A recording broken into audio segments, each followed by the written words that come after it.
dobre, už rozumiem tomu, že nemám sa sústrediť len na tie svoje slabé stránky, ale potrebujem začať viac premýšľať nad tým, v čom som skutočne dobrá. A to sú asi také najzákladnejšie možno také vnímania.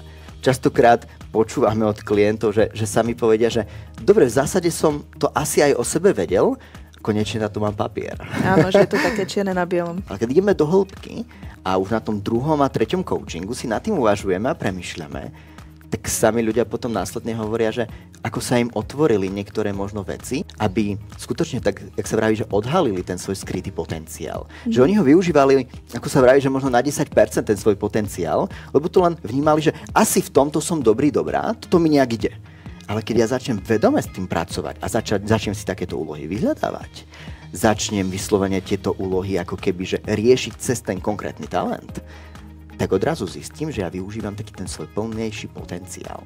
Asi nevieme možno urobiť to nejakou tou zázračnou tabletkou, že zvýšime potenciál mozgu človeka, ako to bolo v jednom veľmi peknom filme Limitless.